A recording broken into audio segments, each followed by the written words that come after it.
یسألونک عن الحلہ، اے نبی یہ آپ سے پوچھ رہے ہیں چاند کی گھٹتی بڑھتی صورتوں کے بارے میں۔ قل ہی مواقیت للناس والحج، کہہ دیجئے یہ لوگوں کے لیے ایک اوقات کا تعین ہے، کیلنڈر ہے، اور حج کے لیے۔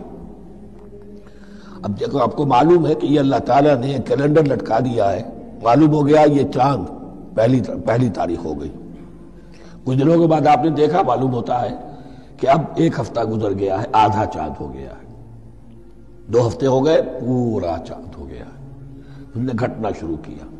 تو یہ گویا کہ لوگوں کے لیے اوقات کار کی تعین کے لیے، اور خاص طور پر سب سے اہم شے حج۔ اور یہ نوٹ کیجئے، صوم کے بعد حج، اور حج کے ساتھ قتال۔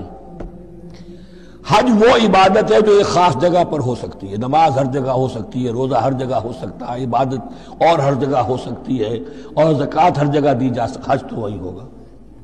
اور وہ تھا اس وقت زیر تسلط مشرکین کے، اور مشرکین کے تسلط سے نکالنے کے لیے قتال لازم تھا۔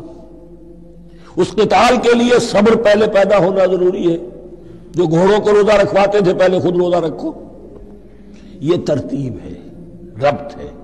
صوم کے احکام فوراً حج اور قتال کے احکام۔ یسألونک عن الحلۃ قل ہی مواقیت للناس والحج ولیس البر بأن تأتوا البیوت من ظہورها ولکن البر من اتقى، اور یہ کوئی نیکی نہیں ہے کہ تم گھروں میں ان کی پشت پر سے داخل ہو، بلکہ نیکی تو اس کی ہے جس میں تقوی ہے۔ یہ اصل میں ان کے ہاں ایک رواج تھا، کیونکہ حج تو ہو رہا تھا ایام جاہلیت میں بھی، اس کے مناسک کی بگڑی ہوئی شکلیں بھی موجود تھیں، کچھ ترمیمیں انہوں نے کر دی تھی، لیکن حج تو تھا ان کا۔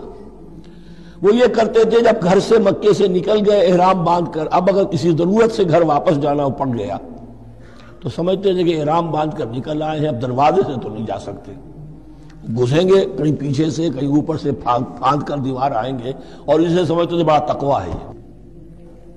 فرمایا یہ کوئی نیکی کی بات نہیں، یہ سرے سے نیکی نہیں۔ وَلَيْسَ الْبِرُّ، یہ ہرگز نیکی نہیں ہے، أَن تَأْتُوا الْبُيُوتَ مِن ظُهُورِهَا، کہ تم ان کے گھروں میں داخل ہو ان کے پچھواڑے سے، وَلَكِنَّ الْبِرَّ مَنِ اتَّقَىٰ۔ اب یہاں اس پوری آیت کو ذہن میں رکھ لیجئے، آیت البر کے آخر میں لفظ تھا وَأُولَٰئِكَ هُمُ الْمُتَّقُونَ وَلَكِنَّ الْبِرَّ مَنِ اتَّقَىٰ۔ گویا کہ وہ پورا تصور جو ہے یہاں پر جو آیا بر میں آ چکا ہے، اس کو اس لفظ کے حوالے سے اس پورے تصور کو پھر آپ کے ذہن میں تازہ کر دیا۔ وَأْتُوا الْبُيُوتَ مِنْ أَبْوَابِهَا، گھروں میں داخل ہو ان کے دروازوں سے، وَاتَّقُوا اللَّهَ لَعَلَّكُمْ تُفْلِحُونَ، اور اللہ کا تقوی اختیار کرو تاکہ تم فلاح پاؤ۔